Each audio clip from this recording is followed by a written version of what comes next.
All right. Thanks for coming back. This is Jeremiah with the Bigfoot Society podcast. I have the privilege of interviewing Tammy and Mel from Cryptid World. And I will go ahead, and this is a really special podcast because you can't tell yet. Well, maybe you can because you're smart, but I actually have interviewing two people at the same time, and they have some really cool stuff going on. So I'm going to go ahead and let's have Tammy start out by introducing who you are, what you do, what Cryptid World is, and then we'll head right over to Mel after that, if that's cool. Okay. Well, my name is Tammy, and I write under the pseudonym T.S. Mart. And I am the mother of the mother-daughter duo. I do the writing, the research. Mel is the illustrator, and we both plot together and dream together. And so that's basically what I do. I do the writing and the research.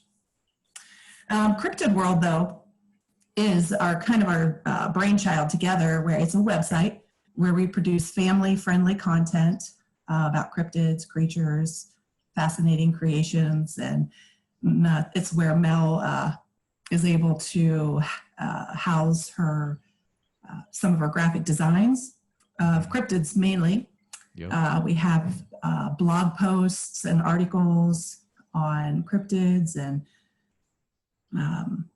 creatures, author interviews, cryptid products, etc. And what else is on there, Mel? Cryptid World has coloring pages. Coloring pages. Oh, really? Yeah. Oh, no way. Yeah. I missed those. Yeah. I'm gonna have to check those out. My 5-year-old will be all about those. Yes, awesome. Yes, yeah. Very cool. Have him color some pictures, and we'll put them up. Yep, totally. Put them up on our blog. Very cool. Yeah. Very cool. Yeah. So, and also our books. Obviously, it's our home base. Very cool. Yeah. And let's head on over to Mel. I'm Mel Cobb. I am a creature designer / illustrator for the books and the website, Cryptid World. And I'm the daughter of the duo. I do the art side of things. That is cool. Yeah. That's basically all I do. Cool. You also have a really cool article on your website about the town of Point Pleasant that I read this last week. Okay. It's very cool. So you've actually, you visited the town of Point Pleasant before? Mm-hmm. Yeah. One of our. Yeah. Go ahead. It's what is it, like 4-hour drive from where we live? Oh, okay. Yeah, and that was actually our first time being in Point Pleasant. But since I can remember, I've always wanted to go because the Mothman was my all-time favorite. Oh, okay. Until I dove deeper into the cryptid world. But yeah, it's a pretty cool city. It's got some eeriness to it. It's not really what you expect when you have a vision and then you go and it's different, but it's kind of cool. I think it has exactly what you expect. You just don't realize that that's what you expect. Oh, yeah. So, okay. Yeah, interesting. So you have this feeling about Mothman and who he is and the legend and the stories, and they give you this kind of aura, this feeling.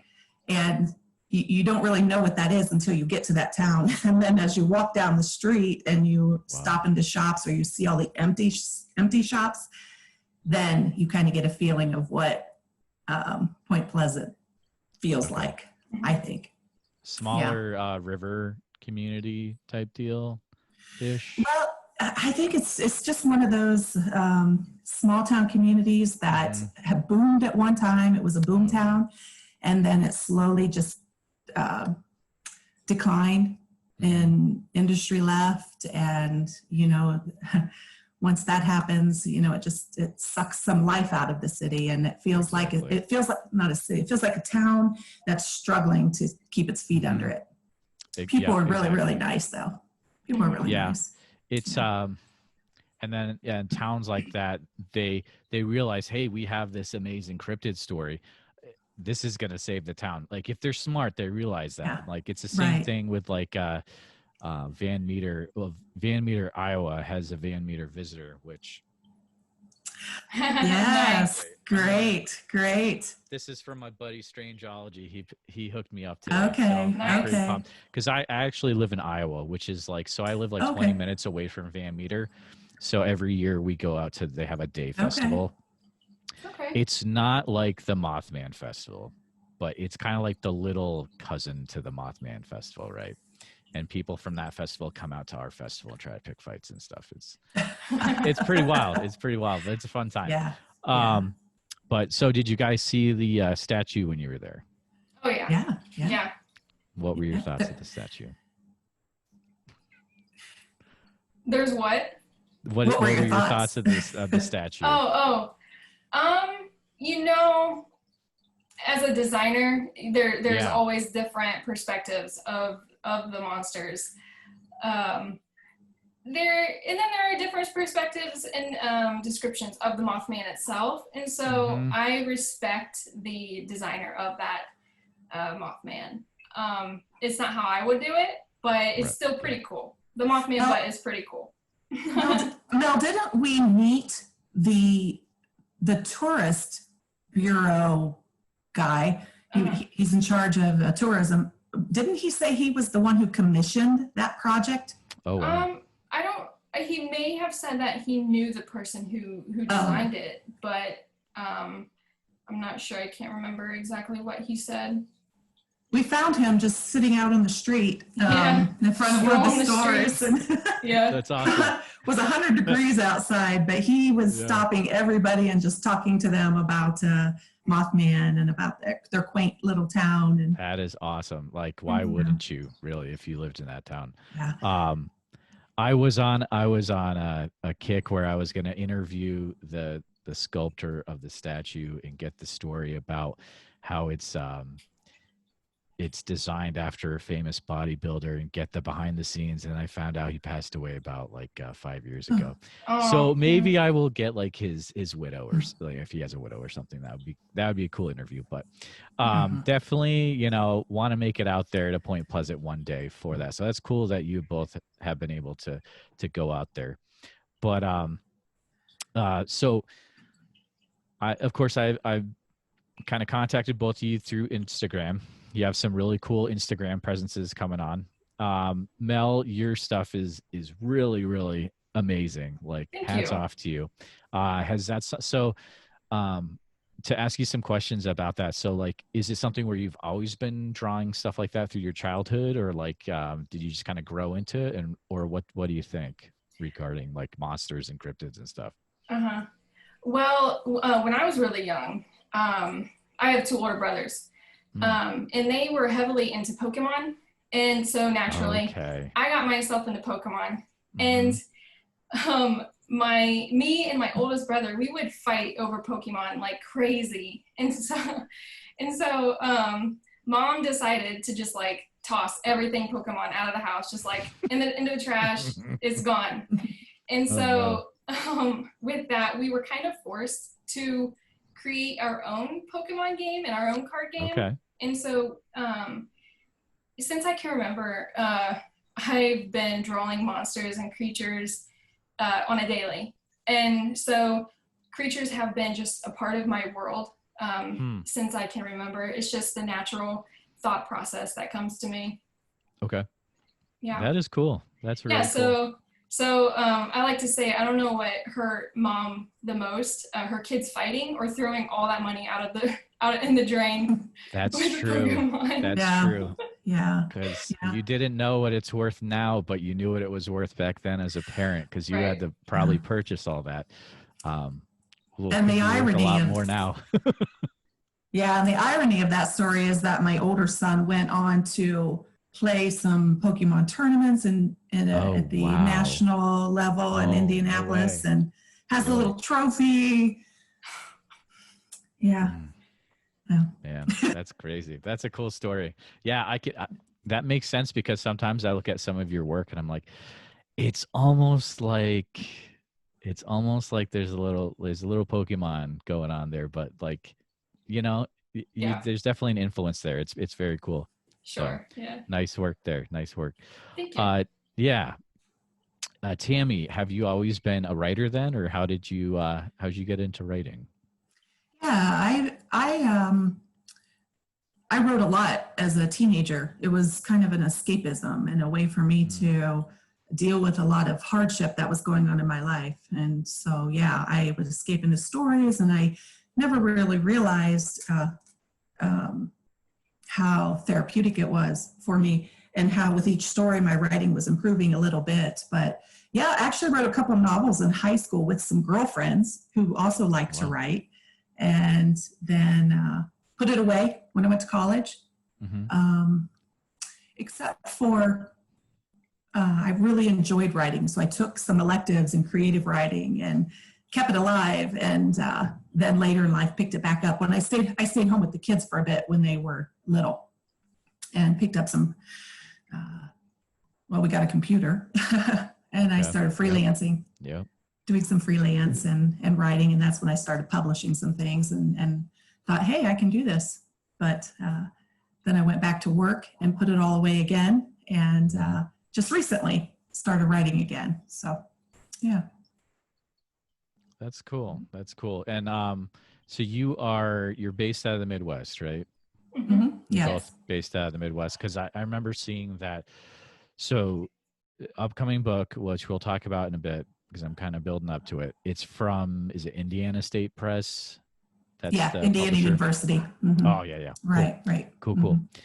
So my next question is, so where did, so I know you speak to a lot of, people, let's say, I'm in my mid 30s, and a lot of, you ask them, where'd your love for cryptids come? And it's usually my parents, watch this with me, or something to do with the parents. So it's obviously both of you have a love for cryptids. So where did it start at the same time, or Tammy, did yours start earlier before Mel, or is there kind of a weird story going on there? There's always a weird story. Yeah, definitely. So I'll let Melissa kind of talk about it first, because she's the real the culprit in all of this. Okay. So I'll let her start. Cool. Go ahead. I started out with cryptids. Well, creatures have, like I said with the Pokemon, creatures have they've always been a part of my world and my thought process. And then it was probably around the age of 8. I was watching I don't know, what's that one show called, Monster Quest, or maybe even it was the Lost. Oh yeah, Monster Quest, totally. Yeah. It was it was the Mothman episode, and oh my, I don't think I've ever been so scared in my young age ever. And so for days after that, I was terrified. But then it grew into a fascination, so creatures have been a part of my life and my world. And so when I discovered cryptids, it was these creatures, or creatures that I create, could possibly exist in this world, and we never know. Oh, that is crazy. Yeah, and totally. And so my fascination grew, and as I grew into a teenager, it was kind of weird to be into cryptids, but I never really cared. I was that weird kid in school. And then it dissipated, and then my mom out of the blue, I don't even know how you came up, why she wrote a short story for me for my 18th birthday. 19th birthday. And that kind of kickstart the whole Cryptid World thing. So I'll I'll push it over to you, Mom, so you can finish. Okay. Go ahead. Okay. Well, I just want to go back to a couple of things. One, when she was about 8 or so, and she was watching that Mothman episode, I remember that specifically because she and the boys were watching it on my bed, because I wanted the living room TV, and I didn't want that stuff on my, on the TV. So right. Go watch it in the bedroom. Yeah. And so, like she said, for days it bothered her. But the way that Melissa dealt with her fears, and she has a lot of them. Sorry, Mel. She studies, she researches, and she started digging into cryptids, what they were, what Mothman was, what cryptozoology was. And I don't know how many 8-year-olds out there know what cryptozoology is, especially when she was 8. Yeah, totally. But she discovered this world, and I remember her talking about cryptids and just thinking, this stuff is, I don't understand what she's talking about, but I know what Bigfoot is, and I know what Loch Ness Monster is, and I guess that, these things people think are real are what cryptids are. And so Melissa's learning about them, and it's helping to cure her fears because she's gaining perspective. That is cool. What's real and what isn't. Okay, yeah. I can totally. Yeah. I get that as a parent. Yeah. Yep. Yeah. Now, that's cool. One day, this is on a sort of a different topic. We were on our way to the drive-in, and we had the windows rolled down, and this horsefly flew in the window, and it hit her in the head. It bit me. It bit you? Okay. It bit me. Yeah. It bit her, and she was upset, obviously. And I said, well, why don't you draw me a picture of that and just show me what that horsefly was like, just to take her mind off of how she felt. And she drew this giant horsefly with horns and fangs. And it was amazing. It was really amazing. That was one of her first creatures that she ever drew. Wow. Because before that, she was drawing ponies and kittens, and the occasional werewolf was in there, but okay. Yep. Yeah. Wow. So back to the Bigfoot. Yeah. So fast forward a few years, and we were living in China, and I went through divorce, and Mel and I moved home. Okay. And then Mel went back to China, and I stayed here, and she went to college, university over there. In China. And her boyfriend was there. So she had a lot of reason to be there. And I was missing her. I was really missing her. So I knew at the time that her favorite cryptid was Bigfoot, or so I thought it was. So I wrote her a short story for her 19th birthday, because you couldn't guarantee that any package you would send over to China would actually make it. So am I talking too loud? You are fine. Absolutely fine. Yeah, this is perfect. Okay. Yep. All right. And so I sent her this package, worried that wouldn't make it to her. So I also wrote her a short story about Bigfoot. And that is what started our love and fascination for Bigfoot. We started researching him, or I did. And I just thought this was really interesting, the whole culture that surrounded Bigfoot. And while I was researching this book, I noticed that there are a ton of books out there about stories, people who've encountered Bigfoot, legends about what Bigfoot is, but there was nothing that really tied it all together, nothing that brought each segment, the history and the legends and the pulp culture that we see, and the different territorial encounters, firsthand encounters. So I thought, and I read then tons of Bigfoot books, and the one thing that was missing was a book that brought it all together. Mm-hmm. So I agree it with started you. With Definitely. It started with a fictional short story, and now it's ended up with a this nonfiction book that's coming out in September. Okay. Through Indiana University Press, but then also has ended up with a fictional novel. The short story just grew. So, and now it is a full-size novel. Yeah. Okay. So you took the story that you wrote for Mel and turned it into a novel and published it. It's not published yet. Oh, okay. Right. But maybe it's one not day. Published yet. Yeah. Hopefully that is the story, that story and a couple other fictional stories that are similar to it. That is how we acquired our agent, is with the fiction. Okay. And so it's our agent who had connections with Indiana University Press who brought us the nonfiction job. So we're not cryptozoologists.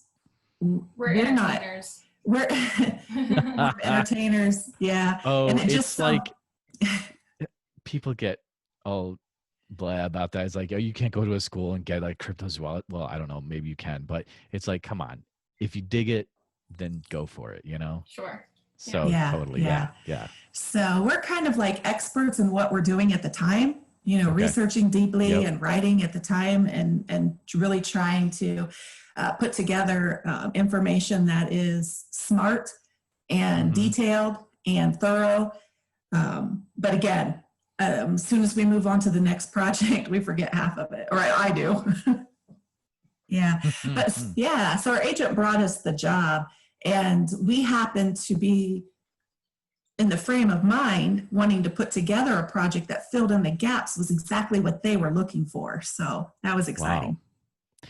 So you are kind of have a question. So the Indiana's University State Press, is that right? I kind of messed that up. Indiana University Press. Yeah. That's right. So is that actually like with Indiana University then? So so this is for a school in a way.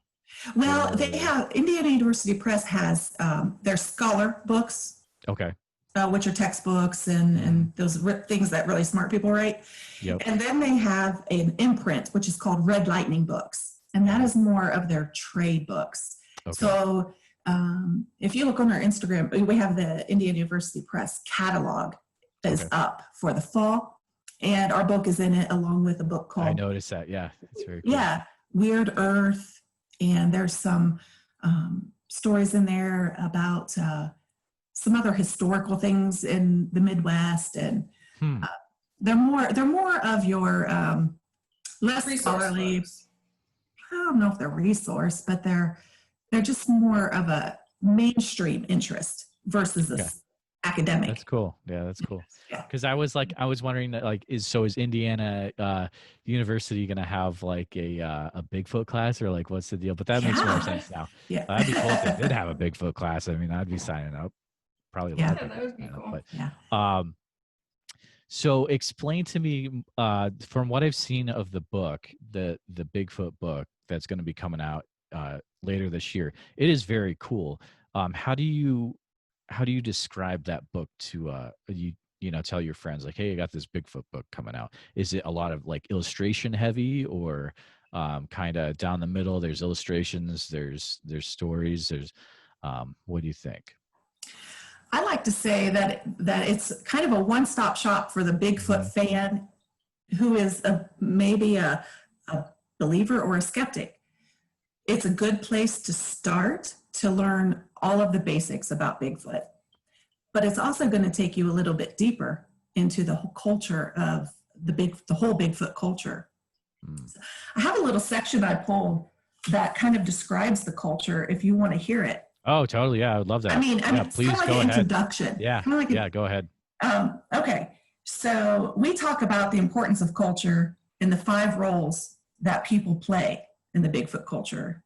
And so that's probably going to include anybody who's listening to this or watching it, and us as well. So the various roles individuals play within the Bigfoot community has shaped its culture. These roles emerged over time, and their interconnection to one another is often rocky. While some people spend large amounts of money to research and investigate, others hunt for fame and fortune. Still others find themselves fascinated with Bigfoot because of a terrifying firsthand encounter, an experience many hope to never repeat. The entertainment industry has found success exploiting Bigfoot because he is lucrative material. Fused between all of these characterizing roles are the fans, who enjoy the idea, the books, the entertainment, reading about the adventures, and sharing in the fun. Within the Bigfoot culture exists 5 groups of people who fill various roles. And since we're doing this and people are watching it, they are part of those roles. And those 5 roles are the eyewitness, researchers and investigators. I separate out the hunter and define that a little differently. The entertainer, and the fan or hobbyist. Yeah.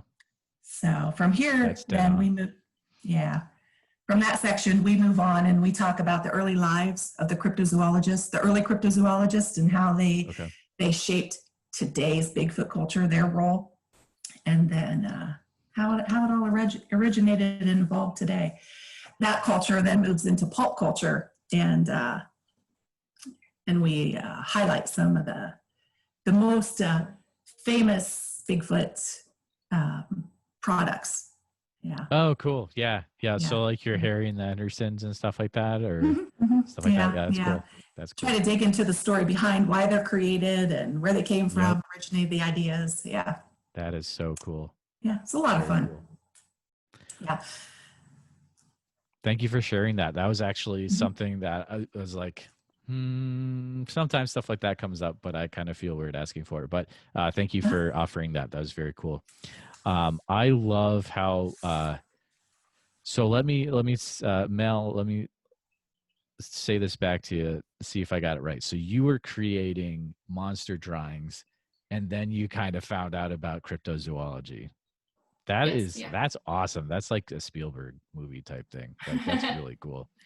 So then you're like, oh my goodness, I drew this dude and I could go find him. Like, man, that is so cool. I love that. Yeah.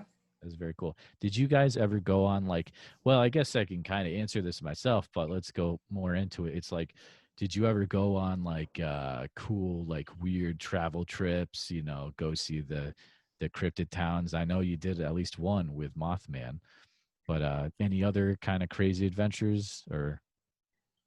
Well, we went to what was that, Urbana? We went to go find what is that? The cedar bog monster? Is that what it is? Yeah, the cedar bog monster. But what else did we do? We love to road trip, and it's just great. We've been to the Pine Barrens in New Jersey. Yes, the Pine Barrens. Oh, yeah. Man, yeah. Yeah, we almost got stuck. Sandy roads. We got lost. We got lost. Our GPS stopped working in the middle of the. It doesn't work in the Pine Barrens. You don't mess around. Yeah, I grew up in the Northeast, and like, so I kind of spent a little bit of time, not a lot down there, but man, you don't mess around with the Pine Barrens. Like they will. Yeah. They'll mess you up. But our second book, which is coming out in May, is called Sky Monsters, and the Jersey Devil is a big part of that book. So we had to go do some research. Yeah. We went out to New Mexico. Maybe a little chupacabra research there. It was more like the terrain. You know, how can we incorporate the terrain in the book? And it's a fictional book. Yeah, another fictional book. Been to Detroit and for a gargoyle book. We were doing some gargoyle research for the inner city urban fantasy. Detroit for the RoboCop statue, you know. Yeah, that's cool. I mean, that's a fun reason to go to Detroit for, I guess. Yeah, cool. Man, the Pine Barrens. Yeah, that is cool. Is there anything weird that you've ever like found in Indiana? Or I know, like I live in Iowa. There's some weird stuff out here, but I've never really like gone weird tripping in Indiana before. Indiana. Well, we actually live in Ohio, so. You do? Oh, I'm sorry. But we do live right on the state line. Yeah. We live very close to the state line. Oh, okay. Indiana has some Bigfoot stories, but. And they have lyrics. That's about it. I mean, I don't know of many cryptids that are in Indiana. Do you, Mel? The Beast of Busco? Is that in Indiana? The turtle? Oh yeah, I know what you're talking about. It's I saw it at the Lauren Coleman's museum. I think he mentioned it in there. Yeah, he's got a lot of weird stuff in there. That's a fun place if you've never gone to that in Portland, Maine. You check it out. Yeah. You'd love it. Yeah. That's something we want to do is go up there and check it out for sure. Yeah. But Ohio, so you're just over the line in Ohio. Ohio's got a lot of weird stuff going on. Oh, we've been to Loveland Frogman. Oh yeah. Yeah, we went cool. We went kayaking. What is that? The Little Miami River. Okay. Yeah. And we brought the Loveland Frogman up, and people thought we were crazy. Really? Oh yeah. So I don't know that they thought we were crazy, but they're proud of their cryptid. They love the Loveland Frogman. Yeah. So. That's awesome. Yeah, it's only the outsiders that come to visit Loveland that think we're crazy. Oh, gotcha. We have these little stickers that Mel created. They're a little frog, the frogman, and we took those down there. And when we went out to eat, or we went into this store, and we give them away and we trade them, and oh wow, it's a conversation starter, and you find out what people know or what they find interesting, and very cool. We have a lot of fun with it. Yeah. So being in Ohio, do you guys ever go to the have you ever been to like the Ohio Bigfoot conference before? I think that is that Mhm. the same part of your state, or it's in No, Salt that's on. Forks, right? Yeah, it's on the other side of Columbus, and Oh, to get okay. anywhere in Ohio, you have to go around or through Columbus, which is You do. awful. Yeah. Yeah, and so we did 2 years ago, Oh wow. 2019. Yeah, We that's 1 went. year ago. We went last We didn't year. go this. We didn't go in 2020. We went in 2019. Right, yeah. hmm Yeah, last year. But we didn't. We didn't set up or anything. We just Mhm. visited. Right, yeah. Yeah, yeah. hmm Yeah, Yeah, that looks it like was a fun. trip. Mm-hmm. Yeah. Salt Fork is nice. It's a nice state park. The conference was a lot of fun.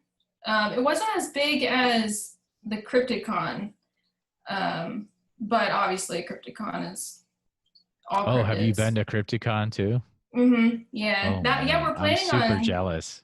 Super Yeah. jealous. Have you been? No, It's a lot I of haven't fun. gotten to go to any. So here's why. Because we are trying to pay down all our debt, like Okay. Dave Ramsey style, you know, that Oh, so yeah. Good for crazy you. stuff, right? hmm But we're getting there. And once we get there, then we can do, you know, crazy stuff.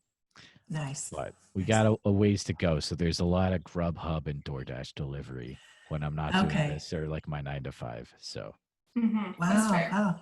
So Wow. yeah, Good for you. super jealous of you guys. Crypticon looks like a total blast. Yeah, you meet a lot Yeah. of fun and interesting, like-minded people. So there are Mhm. fans, there are the believers. You get a mix, and you're all there to have fun and to network and to Yeah, talk. So yeah, it's a good time. that is We've really been cool. twice as visitors, and we've then this year, hopefully in December, we'll be setting up as a vendor. Oh, that's a I good hope. point. Okay, yeah. So it's still on for Well, Mel. I don't know. I mean, it's Yeah. yeah. I haven't heard otherwise. But you'll hoping to be a vendor if it's on this year. Yeah. That is Yeah. really cool. Yeah. So So kind of be like half drawings of Mel's, the books, kind of like everything together. Or what's the plan with the booth there? she's actually working on a project right now. Okay. Do you want to talk about it? No. I guess I could talk about it. We're talking about the coloring book project, right? Right. Yeah, the coloring book. Oh, that is super smart. Yep. Yeah, the coloring book is going to be the 50 states of cryptids. And so each state is going to have, obviously, the most famous cryptid associated with the state.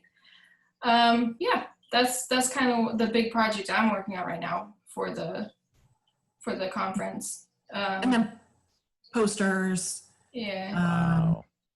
And the book, of course. And we have, hopefully, with the book, we'll have some swag that will be given out, and Very have a cool. drawing. We have a big gift basket we're going to raffle off, or Okay. not raffle, giveaway, drawing.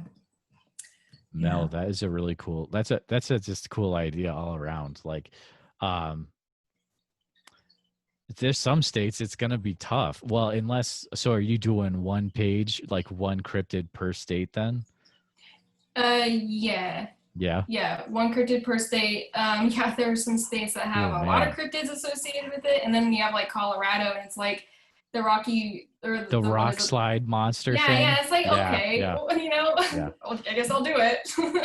Or like Iowa is, you better.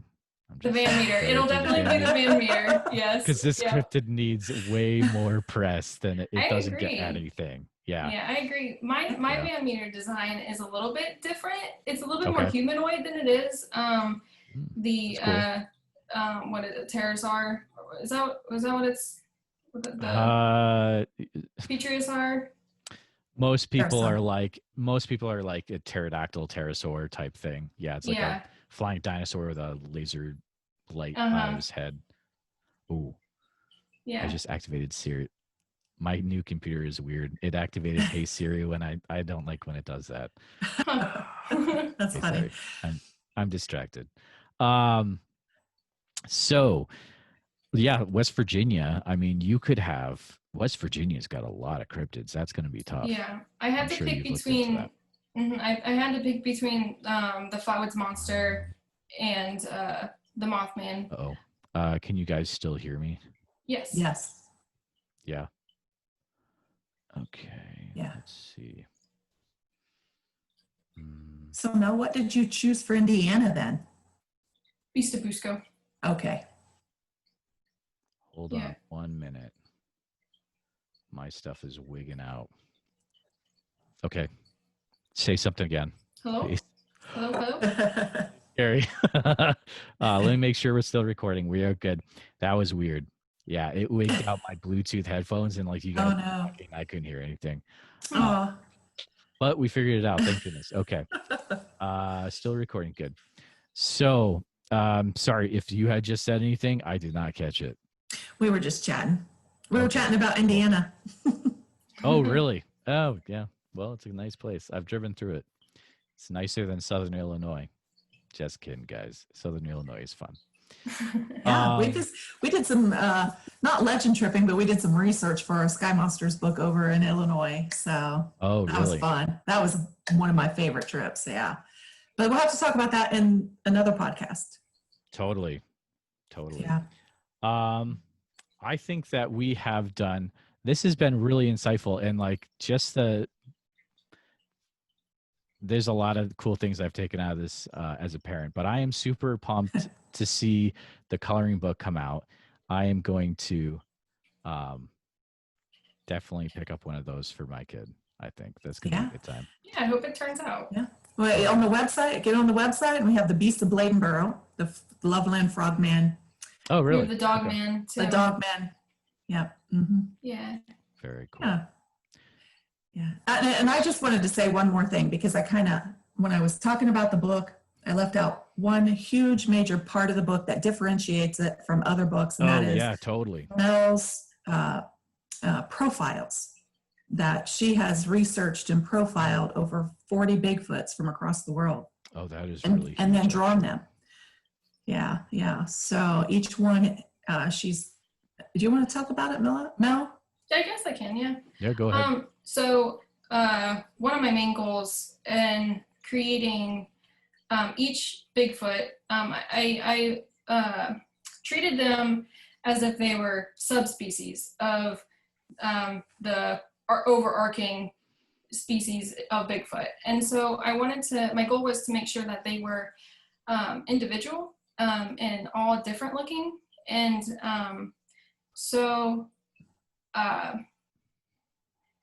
my main focus was providing designs that come from a realistic approach, and so that people can enjoy wandering and trying to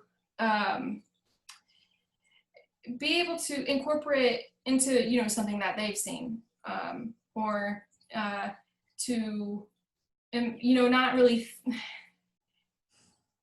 think about it from like a fantastical point of view, but more of like a realistic point of view. And so one of my main focus is to come from it, or go at it from like just all of the insight from people who've had eyewitness accounts. Yes, that's cool. Yeah, that's by cool. keeping the real or the classic designs and descriptions. Meanwhile, taking designs from was it more dog looking? Was it more ape looking? And then combining the two. But also my main focus was making them all individual, as if they were subspecies. I like that. So, that's really cool. Yeah, it was a lot of fun, and it was a good challenge.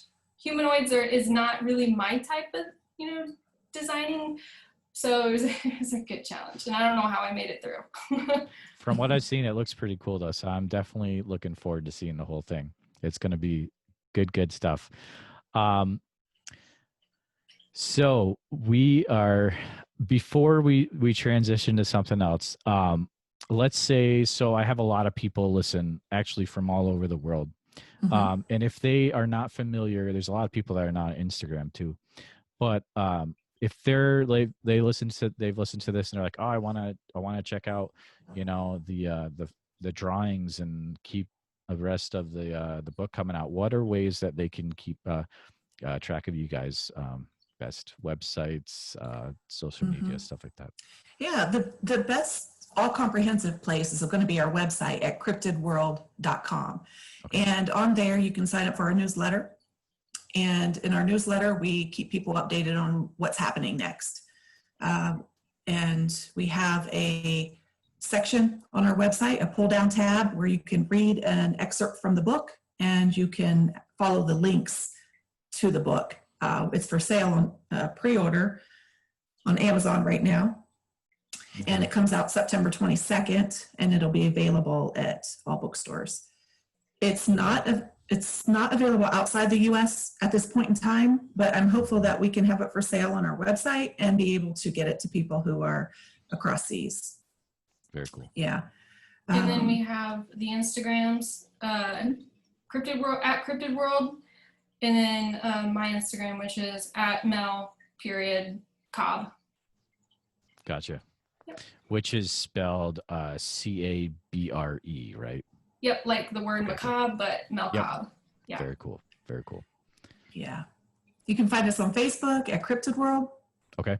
And then on Twitter at Cryptid World as well. So I'm active on Twitter in the early mornings, and Awesome. It's when I write. So I think people keep me company, and that's wonderful. Yeah. So we're everywhere, pretty much. Cool. All right. So everyone who's listening to this, go check them out. Like, it's really cool stuff. 100%. Yeah, go check it out right now after this. We're going to have a party, a book release party coming up. It's going to be virtual on Facebook. We haven't decided on the date yet, so we will definitely talk about that in our newsletter, and it'll probably be up on all of the social media too. So we just can't decide what day. So are we up for having a little story time, do you think? Well, see what happens. It's not a Bigfoot story. Is that okay? That's fine. The stuff I've had so far has been weird. It doesn't have to be Bigfoot. It's named Bigfoot Society, but it's like, I kind of do all sorts of weird stuff, but I started it goes into everything else. But well, not much scares me. Oh, really? Do you mind if I do like a cut in an intro real quick? Okay. And then Sure. So at this time, we're going to go into the Bigfoot Society After Dark podcast. And so this is a special podcast that we have. If you are a Patreon subscriber, patreon.com/Bigfoot Society, $5 a month, you can listen to, we have like a little story time afterwards. And they usually end up being a pretty fun time. There's all sorts of weird stuff. So at this point, we're going to end our main podcast. So thanks for listening. Everyone who's listening to the Bigfoot Society podcast. We'll chat with you next week. It's going to be a pretty special episode next week, because we have Melissa Berkman from Finding Bigfoot on, which is going to be pretty special. So, but we'll chat with you next one, and have a good one, guys.